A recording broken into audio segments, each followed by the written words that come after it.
Hello everyone, welcome to Target Achievers. நம்ம target அச்சீவர்ஸில் வர இருக்கிற குரூப் 2 2A எக்ஸாம்ஸ்க்கு பொது தமிழில் இலக்கணத்துக்கான ஒரு டெஸ்ட் சீரியஸ் லான்ச் பண்ணியிருக்கோம். அதாவது இலக்கணத்துக்கான ஒரு 50 டேஸ் ஸ்டடி பிளான் வந்து நம்ம டார்கெட் அச்சீவர்ஸில் போட்டிருக்கோம். இப்போ நம்ம தமிழ் எடுத்துட்டோம்னா, பொது தமிழ் எடுத்துட்டோம்னா நமக்கு 3 பகுதிகள் இருக்கும். பகுதி ஆ மற்றும் ஈ அப்படின்னு 3 பகுதிகள் இருக்கும். ஆல பார்த்தீங்கன்னா நமக்கு இலக்கணம், அடுத்த ஆல வந்து இலக்கியம், இங்கே வந்து பார்த்தீங்கன்னா பகுதி ஈல வந்து பார்த்தீங்கன்னா தமிழ் அறிஞர்களும் அவர்கள் செய்த தொண்டும். இந்த பகுதி இலக்கணத்தில் பார்த்தீங்கன்னா எப்போவுமே வந்து நமக்கு எல்லா எக்ஸாம்ஸ்லையுமே இந்த 3 பகுதிகளிலுமே பகுதி இலக்கணத்தில் தான் வந்து நமக்கு அதிகமான கொஷின்ஸ் வந்து எப்போவுமே வரும். இப்போ லாஸ்ட்டாக நடந்த குரூப் 4 எக்ஸாமை நம்ம எடுத்து பார்த்தோம்னா இலக்கணத்துலேருந்து நமக்கு நிறையா கொஷின்ஸ் வந்து வந்துருந்துச்சு. ஸோ இந்த இலக்கணத்தை வந்து எங்கேருந்து கேட்பாங்க, இலக்கணத்துக்கு நம்ம எங்கேருந்து படிக்கணும் அப்படின்னா வேறு ஒன்றுமே கிடையாது. நமக்கு ஸ்கூல் புக்ஸ் நம்ம படிக்கிறோம்ல 6th to 12th ஸ்டாண்டர்டில் வரைக்கும் நம்ம படிக்கக்கூடியதில் வெறும் இலக்கண டாபிக்ஸ் மட்டும் படிக்கக்கூடாது. அந்த இலக்கணத்துக்கு பின்னாடி இருக்கக்கூடிய எக்ஸசைசஸ், ஸ்கூல் புக் பேக்கில் இருக்கிறது, அப்புறம் அதுக்கு பின்னாடி இருக்கிற அறிஞர் பொருள், எதிர்ச்சொல், பிழை திருத்தம், இந்த மாதிரி நிறைய எக்ஸசைஸ் கொடுத்துருப்பாங்க. அதில் எல்லாத்துலேயுமே நம்ம திரும்ப தரவாக இருக்கணும். ஸோ அதில் இருந்து தான் நமக்கு வந்து கொஷின்ஸ் வந்து நிறைய வரும். இது எல்லாமே இலக்கணத்துக்குள்ளே தான் வரும். ஸோ நம்ம வந்து வர்ற குரூப் 2 2A எக்ஸாம்ஸில் இந்த ப்ரிலிம்ஸ் எக்ஸாமில் இலக்கணத்துக்கு அதிகமான ஃபோக்கஸ் கொடுக்கணும். ஏன்னா இலக்கணத்தில் தான் அதிகமான கொஷின்ஸ் வந்து மற்ற பகுதிகளை கம்பேர் பண்ணும்போது அதிகமான கொஷின்ஸ் வருது அப்படின்றதுனால ஸ்பெஷல் அட்டென்ஷன், சிறப்பு கவனம் இலக்கணத்தை மேல் செலுத்தணும் அப்படின்றதுக்காக நம்ம டார்கெட் அச்சீவர்ஸில் இலக்கணத்துக்கு மட்டும் டெஸ்ட் சீரிஸ் வந்து போட்டிருக்கோம். ஸோ நம்ம கேட்கக்கூடிய எல்லா வினாக்களையுமே வந்து சரியாக தெளிவாக ஆன்சர் பண்ணணும் அப்படின்ற பட்சத்தில் தான் இந்த டெஸ்ட் சீரிஸ் போட்டிருக்கோம். மொத்தம் 50 நாளில் இருக்கும். இந்த 50 நாளில் வந்து பார்த்தீங்கன்னா நீங்கள் பாட்டிய இலக்கணத்தில் ரொம்ப தெளிவாயிருவீங்க. Old book, new book, 6th to 12th வரைக்கும் நீங்கள் வந்து என்னென்ன இலக்கணம் ரிலேட்டடாக, அதாவது இலக்கணத்தில் 21 டாபிக் இருக்கும். 21 டாபிக் ரிலேட்டடாக நீங்கள் ஃபுல்லாக வந்து கவர் பண்ணிடுவீங்க. ஸோ நம்மளுடைய டெஸ்ட் சீரிஸோட ஸ்கெடியூல் பார்க்குறதுக்கு முன்னாடி ஃபர்ஸ்ட் வந்து நம்ம பார்ட் ஏ இலக்கணத்தில் என்னென்ன டாபிக்ஸ் இருக்குது அப்படின்றத நம்ம பார்த்துக்கலாம். ஸோ ஃபர்ஸ்ட் ஒன்று பாருங்கள், இலக்கணத்தில் மொத்தம் 21 டாபிக் இருக்குது. அதில் ஃபஸ்ட்டு டாபிக் பாருங்கள், பொருத்துதல், பொருத்தமான பொருளை தேர்வு செய்தல், புகழ்பெற்ற நூல் மற்றும் நூலாசிரியர்.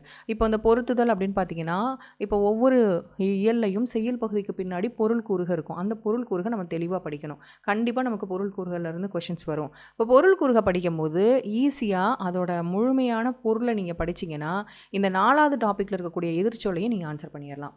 இப்போ எதிர்ச்சொல் வந்து எல்லா இடத்துலையுமே வந்து கொடுத்துருக்க மாட்டாங்க. ஒரு சில பகுதிகளில் மட்டும்தான் டேரெக்டாக எதிர்ச்சொல் வந்து கொடுத்துருப்பாங்க. அப்படி இல்லைன்னா நமக்கு என்ன கேட்பாங்கன்னா, இந்த பொருள் கூறுக நம்ம தெளிவாக படித்தோம்னா எதிர்ச்சொல்லை ஈஸியாக ஆன்சர் பண்ணிடலாம். அடுத்து பாருங்கள், ஃபஸ்ட்டு டாப்பிக்லேயே பொருத்தமான பொருளை தேர்வு செய்தல், புகழ்பெற்ற நூல் மற்றும் நூலாசிரியர். ஸோ புகழ்பெற்ற நூல் வந்து கொடுத்து இதோட நூலாசிரியர் யார் அப்படின்றது கேட்பாங்க. நூலாசிரியர் கொடுத்து இவர் எந்தெந்த நூல்கள் எழுதியிருக்காரு அப்படின்றத கேட்பாங்க. நெக்ஸ்ட் ரெண்டாவது டாபிக் பாருங்கள், தொடரும் தொடர்பும் அறிதல். இத்தொடரால், அதாவது ஒரு தொடர் கொடுத்துருவாங்க. ஒரு தொடர் கொடுத்துட்டு இத்தொடரால் குறிக்கப்படும் சான்றோர், இந்த தொடர் வந்து எழுதினவர் யார், இது எந்த நூலில் வந்து இருக்குது. அப்புறம் ஒரு நூல் கொடுத்துட்டு இல்லைனா ஒரு அடைமொழி கொடுத்துட்டு இந்த அடைமொழிக்குரிய நூல் எது. அப்போ அதாவது நூல்களுக்கு வந்து சிறப்பு பெயர்கள் இருக்கும். அந்த சிறப்பு பெயர்கள் கொடுத்து இந்த இவ்வாறு அழைக்கப்படும் நூல் எது, இந்த நூலோட ஆசிரியர் யார், இந்த ஒரு லைன் கொடுத்து இந்த லைன் வந்து எந்த நூலில் இடம்பெற்றுள்ளது, இந்த நூல் வந்து இந்த லைனை வந்து சொன்னது யார் அப்படின்ற மாதிரி கொஷின்ஸ் வந்து நம்ம கேட்பாங்க. அப்போ இது எல்லாத்தையுமே நம்ம வந்து செயல் பகுதியை வந்து நம்ம தெளிவாக படிக்கணும். 3வது டாபிக் பாருங்கள், பிரித்தெழுதுக. ஸோ பிரித்தெழுதுகன்றது நமக்கு ரொம்ப முக்கியமானது. ஒரு வார்த்தை ஒரு சொல் கொடுத்துறாங்க, அதை நமக்கு பிரித்தெழுகும் போது தான், நம்ம பிரித்தெழுத தெரியும் போது தான் நம்ம இங்கே பாருங்களேன், இந்த 10வது டாபிக், 11வது டாபிக், இது எல்லாமே இது ரிலேட்டடாக தான் வரும். இப்போ பிரித்தெழுதுக நீங்கள் பிரித்து எழுதும் போது தான் ஒரு சொல்லோட வேர்ச்சொல் அப்படின்றது உங்களுக்கு தெரியும். அடுத்த 11வது டாபிக் பார்த்தீங்கன்னா, ஒரு வேர்ச்சொல்லை கொடுத்துருவாங்க. அந்த வேர்ச்சொல்லை கொடுத்து அதை வினை முற்றாக மாற்றணும், இல்லைனா வினை எச்சமாக மாற்றணும், இல்லைனா வினை யாழனையும் பெயராக மாற்றணும், இல்லை தொழிற்பெயராக மாற்றணும். ஸோ இது எல்லாமே ரிலேட்டடாக இருக்கும். நெக்ஸ்ட் 5th டாபிக் பாருங்கள், பொருந்தாத சொல்லை கண்டறிதல். 6வது டாபிக் பாருங்கள், பிழை திருத்தம். பிழை திருத்தத்திலேயே வந்து என்னென்ன டைப்ஸ் இருக்குன்னா, சந்தி பிழையை நீக்குதல், ஒருமை பன்மை பிழைகளை நீக்குதல், மரபு பிழைகளை நீக்குதல், வலுவு சொற்களை நீக்குதல் மற்றும் பிறமொழி சொற்களை நீக்குதல். இதெல்லாம் இதோட டைப்ஸ். அப்போ இது எல்லாத்தையுமே வந்து நம்மளுடைய டெஸ்ட் சீரியஸில் இந்த இலக்கணத்துக்கான இந்த 50 டேஸ் ஸ்டடி பிளானில் இது எல்லாத்துக்குமே உங்களுக்கு ப்ராக்டிஸ் பண்ணப்படும். அடுத்து பாருங்கள், 7வது டாபிக், ஆங்கில சொல்லுக்கு நேரான தமிழ் சொல். ஒரு இங்கிலீஷ் வேர்ட் கொடுத்து அதோட தமிழ் சொல் எது அப்படின்றத கேட்பாங்க. நெக்ஸ்ட் வந்து ஒலி வேறுபாடு அறிந்து சரியான பொருளை அறிதல், ஓரெழுத்து ஒரு மொழி. 12வது கொஸ்டின் பாருங்கள், அகர வரிசைப்படி. சார் 12வது டாபிக் நம்பர் 12, அகர வரிசைப்படி சொற்களை சீர் செய்தல். செட் ஆஃப் வேர்ட்ஸ் கொடுத்துருவாங்க. அதை வந்து நம்ம அகர வரிசைப்படி எழுதணும். நெக்ஸ்ட்டு சொற்களை ஒழுங்குபடுத்தி சொற்றொடர் ஆக்குதல். ஒரு சென்டென்ஸ் கொடுத்துருப்பாங்க, ஆனால் அந்த சொற்கள் எல்லாம் முன்னும் பின்னும் மாற்றி இருக்கும். அது கரெக்டான ஒரு வரிசையில் நம்ம வந்து அரேஞ்ச் பண்ணணும். பெயர் சொல்லின் வகையறிதல். ஒரு வேர்டு கொடுத்து அது என்ன பெயர் சொல் அப்படின்றது கண்டுபிடிக்கணும். இலக்கண குறிப்பறிதல். ஸோ இலக்கண குறிப்பு படிக்கணும். நெக்ஸ்ட் வந்து பார்த்திங்கன்னா விடைக்கேற்ற வினாவை தேர்ந்தெடுத்தல். ஒரு ஒரு ஆன்சர் கொடுத்துருவாங்க, ஒரு விடை இருக்கும், அதுக்கு என்ன கொஷின் வரும் அப்படின்றத மாதிரி நம்ம வந்து கண்டுபிடிக்கணும். எவ்வகை வாக்கியம் என கண்டெழுதல். நெக்ஸ்ட் தன்வினை, பிறவினை, செய்வினை, செய்யப்பாட்டு வினை வாக்கியங்களை கண்டெழுதல். ஓமையால் விளக்கப்பெறும் பொருத்தமான பொருளை தேர்ந்தெடுத்தல். எதுகை, மோனை, இயைவு இவற்றுள் ஏதேனும் ஒன்றை தேர்ந்தெடுத்தல். இந்த வட்டெல்லாம் அந்த டாபிக் நம்பர் 20லலாம் ஒரு 3-4 கொஷின்ஸ் வந்து வந்திருந்தது. அடுத்து 21, அதாவது குரூப் 4ல் வந்திருந்தது. 21 வந்து பழமொழிகள். பழமொழிகள்லேருந்தே ஒரு 2 கொஷின் கிட்ட வந்தது. ஸோ பார்ட்டியை இலக்கணம் பொறுத்த வரைக்கும் பார்த்திங்கன்னா ரொம்பவே முக்கியமானது. நம்ம ஈஸியாக மார்க் ஸ்கோர் பண்ணக்கூடிய ஏரியாவும் இந்த இலக்கண பகுதி தான். இது எல்லாமே நமக்கு வந்து எப்படின்னா, இது எல்லாமே ரொம்ப சிம்பிள் டாபிக். இலக்கணம் அப்படின்னு நம்ம நினைப்போம், ஆனால் இதோட கான்செப்ட்ஸ் எல்லாத்தையும் நம்ம புரிஞ்சுக்கிட்டோம்னா, இதில் கரெக்டான முறையில் வந்து நம்ம ப்ராக்டிஸ் பண்ணியிருந்தோம்னா, படித்து ப்ராக்டிஸ் பண்ணியிருந்தோம்னா, கண்டிப்பாக இதில் கேட்கக்கூடிய எல்லா வினாக்களையும் நம்மளால் சரியான முறையில் வந்து ஆன்சர் பண்ண முடியும். அவ்வளோ சிம்பிளான டாபிக்ஸ் தான். இவ்வளோ ரொம்ப சிம்பிளாக ஒரு கேஷுவலாக ஒரு மிஸ்டேக் பண்ணிட்டு வந்துடுவோம். ஏன்னா இங்கே வந்து நம்ம இலக்கண பகுதியில் ப்ராக்டிஸ் பண்ணியிருக்க மாட்டோம். ஸோ இது போல் இலக்கணத்தில் கேட்கக்கூடிய எல்லா வினாக்களையும் நம்ம சரியான முறையில் ஆன்சர் பண்ணுற மாதிரி தான் நம்ம டார்கெட் அச்சீவர்ஸில் நம்ம பார்ட்டி இலக்கணத்துக்கான போட்ட டெஸ்ட் சீரியஸ் வந்து இருக்கும். ஓகே, இப்போ வந்து நம்ம அந்த இலக்கணத்துக்கான டெஸ்ட் சீரியஸ் வந்து பார்க்கலாம். மொத்தம் 50 days. 50 daysல 6th-லேருந்து 12th ஸ்டாண்டர்ட் வரைக்கும் நியூ புக்கு, ஓல்டு புக் எல்லாத்தையும் கம்ப்ளீட்டாக வந்து நம்ம கவர் பண்ணிடுவோம். ஸோ ஃபஸ்ட்டு வந்து பாருங்கள், ஃபஸ்ட்டு டெஸ்ட்டு. இந்த டெஸ்ட் வந்து என்னையிலேருந்து ஸ்டார்ட் ஆகுது அப்படின்னு பார்த்தீங்கன்னா July 1லேருந்து ஸ்டார்ட் ஆகுது. ஃபஸ்ட் டெஸ்ட் நம்பர் 1 பாருங்கள், 6th standard term 1. 6th standard term 1. இதில் வந்து பார்த்தீங்கன்னா ஓல்டு புக்கும் கவர் ஆகும் plus new book, old book plus new book. இந்த 6th standard term 1ல் வந்து இதில் வந்து எந்த கொஷின்ஸ் வரும்னா இலக்கணத்துக்கான கொஷின்ஸ் மட்டும். இப்போ நீங்கள் ஃபஸ்ட்டு டெஸ்ட் வந்து 6th standard term 1 old book new book நீங்கள் படிக்கணும். நான் இப்போ ஏற்கனவே நம்ம சிலபஸில் 21 டாபிக் பார்த்தோமா, அந்த 21 டாபிக் ரிலேட்டடாக மட்டும்தான் இந்த கொஷின்ஸ் வந்து இருக்கும். ஸோ எல்லாத்தையுமே பார்ட் பி, பார்ட் சி அப்படின்ற மாதிரி கொஷின்ஸ் வந்து நம்ம கேட்க மாட்டோம். பார்ட் ஏல இலக்கணத்தில் நம்ம இப்போ ஏற்கனவே நம்ம பார்த்தோம். இப்போ நம்ம கொஞ்சம் நேரத்துக்கு முன்னாடி நான் 21 டாபிக்ஸை நான் காமிச்சேன். அந்த 21 டாப்பிக்கில் இருந்து தான் உங்களுக்கு வந்து கொஷின்ஸ் வரும். ஓகேவா? அதாவது இந்த 6th standard term 1ல் பழமொழி இருந்துச்சுன்னா பழமொழி கொஷின்ஸ் இருக்கும். அகர வரிசைப்படி எழுதுக, பிரித்து எழுதுக, இலக்கண குறிப்பெழுதுக.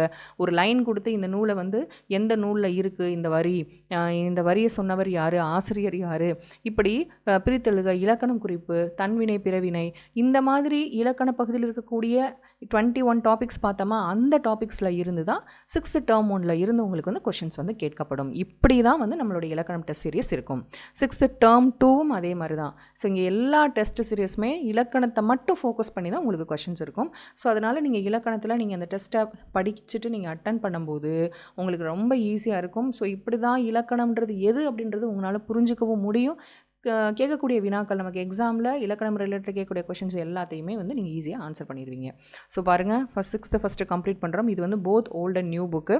நெக்ஸ்ட் வந்து 7th, 8th, 9th, 10th, 11th and 12th. Next அதுக்கப்புறம் ஃபுல்லாக ரிவிஷன் எல்லாமே இலக்கணம் தான். 6th to 8th full revision, 9th full revision, 10th full revision, 11th full revision, 12th full revision. Next வந்து இப்போ நம்ம என்ன பண்ண போகிறோம்னா, இப்போ நம்ம இது வரைக்கும் டெஸ்ட் நம்பர் 31 வரைக்கும் நீங்கள் 6th-லேருந்து 12th வரைக்கும் ஓல்டு புக்கு, நியூ புக்கில் 21 டாப்பிக்கை எப்படிலாம் நம்ம கொஷின்ஸ் கேட்க முடியுமோ அது மாதிரி உங்களுக்கு இருக்கும். அடுத்ததாக 32லேருந்து பார்த்தீங்கன்னா இப்போ சிலபஸ் டாபிக்ஸ் ஒவ்வொரு டாப்பிக்காக நம்ம ரிவைஸ் பண்ணுறோம். டெஸ்ட் நம்பர் 32ல் பார்த்தீங்கன்னா நம்ம 21 டாபிக் பார்த்தோமா, அதில் ஃபஸ்ட்டு 3 டாப்பிக்கில் இருந்து மட்டும் உங்களுக்கு டெஸ்ட்டு. அதாவது அந்த பொருத்துதல், புகழ்பெற்ற நூல் மற்றும் நூலாசிரியர், பிரித்தெழுதுக. ஸோ இந்த மாதிரி அந்த 3 டாபிக்ஸில் இருந்து மட்டும்தான். நான் வேணால் இங்கே காட்டுறேன் பாருங்கள். அதாவது இந்த 3 டாப்பிக்கு 1, 2, 3 இந்த 3 டாப்பிக்கில் இருந்து மட்டும்தான் உங்களுக்கு டெஸ்ட் நம்பர் 32 வந்து இருக்கும். அடுத்து டெஸ்ட் நம்பர் 33 பார்த்தீங்கன்னா 4, 5 டாபிக் 4, 5, 6லேருந்து உங்களுக்கு டெஸ்ட் இருக்கும். ஸோ நெக்ஸ்ட் டாபிக் 7, 8, 9 இப்படி 3 டாப்பிக்காக வந்து நீங்கள் எடுத்துவீங்க. 3 டாப்பிக்காக வந்து உங்களுக்கு வந்து டெஸ்ட் இருக்கும். ஸோ அப்போ வந்து நீங்கள் என்ன பண்ணுவீங்க, ரொம்ப தெளிவாயிருவீங்க எல்லா டாப்பிக்லேயுமே. அடுத்து இதுலேயும் ரிவிஷன் பண்ணணும் அப்படின்னு பார்த்தீங்கன்னா 7 டாப்பிக்காக ரிவிஷன். ஃபஸ்ட்டுலேருந்து 7 டாப்பிக்லேருந்து ரிவிஷன், அடுத்த 7ன்றதில் உங்களுக்கு ரிவிஷன் இருக்கும். நெக்ஸ்ட்டு ப்ரீவியஸ் இயர் கொஷின்ஸுக்கு கண்டிப்பாக நம்ம இம்பார்ட்டன்ஸ் கொடுக்கணும் அப்படின்றதுனால ப்ரீவியஸ் இயர் கொஷின்ஸை ஃபுல்லாக எடுத்து அதுலேயும் ஃபஸ்ட்டு 7 டாப்பிக்லேருந்து டெஸ்ட்டு, அடுத்த 7 டாப்பிக்லேருந்து டெஸ்ட்டு, அடுத்த 7 டாப்பிக்லேருந்து டெஸ்ட்டு. நெக்ஸ்ட்டு ப்ரீவியஸ் இயர் கொஷின்ஸில் இருந்து உங்களுக்கு 3 டெஸ்ட் இருக்கும். நெக்ஸ்ட்டு பார்ட் ஏ ஃபுல்லாக உங்களுக்கு டெஸ்ட் எப்படி இருக்கும்னா full test 1, full test 2 and full test 3, அதாவது 3 revision test part A full. So இது போல் தான் நம்மளுடைய டார்கெட் அச்சீவர்ஸில் பார்ட் ஏ இலக்கணத்துக்கான டெஸ்ட் சீரிஸ் இருக்கும். இந்த டெஸ்ட் சீரிஸில் நீங்கள் கரெக்டாக ப்ராப்பராக இந்த ஸ்கெடியூல் படி நீங்கள் ஃபாலோ பண்ணிங்கனாவே போதும். இலக்கணத்தில் கேட்கக்கூடிய எல்லா வினாக்களையும் நீங்கள் தெள்ள தெளிவாக உங்களுக்கு ஆன்சர் பண்ண முடியும். எப்போ கேட்டாலும் உங்களால் ஆன்சர் பண்ண முடியும். தூங்கிக்கிட்டு இருக்கவங்களுக்கு ஒரு கொஷினை கொடுத்து இதை ஆன்சர் பண்ணுன்னு சொன்னால் கூட உங்களால் ஆன்சர் பண்ண முடியும். அவ்வளோ செட் ஆஃப் கொஷின்ஸ் வந்து நீங்கள் ப்ராக்டிஸ் பண்ணுவீங்க. Full and full part A இலக்கணம் மட்டும்தான். ஸோ மொத்தம் இதில் 50 டெஸ்ட்டு, ஒவ்வொரு டெஸ்ட்லேயும் உங்களுக்கு 50 கொஷின்ஸ் இருக்கும், 100 கொஷின்ஸ் இருக்கும். ஸோ மொத்தத்தில் வந்து உங்களுக்கு 5000 கொஷின்ஸ் பார்ட் ஏ இலக்கணத்தில் மட்டும் நீங்கள் வந்து ப்ராக்டிஸ் பண்ணுவீங்க. இந்த டெஸ்ட் ரொம்ப யூஸ்ஃபுல்லாக இருக்கும். கண்டிப்பாக மிஸ் பண்ணிடாதீங்க. உங்கள் ஃப்ரெண்ட்ஸ் எல்லாத்துக்குமே ஷேர் பண்ணுங்கள். இந்த டெஸ்ட் சீரிஸில் நீங்கள் ஜாயின் பண்ணணும்னா இந்த நம்பரை காண்டாக்ட் பண்ணுங்கள். அண்ட் வாட்ஸ்அப்பில் டிஸ்கிரிப்ஷனில் வாட்ஸ்அப் லிங்க் இருக்குது, நீங்கள் மெசேஜ் பண்ணி கூட கேட்டுக்கலாம். தேங்க்யூ. உங்கள் ஃப்ரெண்ட்ஸ் எல்லாத்துக்குமே ஷேர் பண்ணுங்கள். மிஸ் பண்ணிடாதீங்க. கண்டிப்பாக இந்த டெஸ்ட்டில் நீங்கள் ஜாயின் பண்ணிங்கன்னா, கரெக்டாக ஃபாலோ பண்ணிங்கன்னா பார்ட் ஏ இலக்கணத்தில் கேட்கக்கூடிய எல்லா வினாக்களையும் ரொம்ப ஈஸியாக உங்களால் ஆன்சர் பண்ண முடியும். தேங்க்யூ.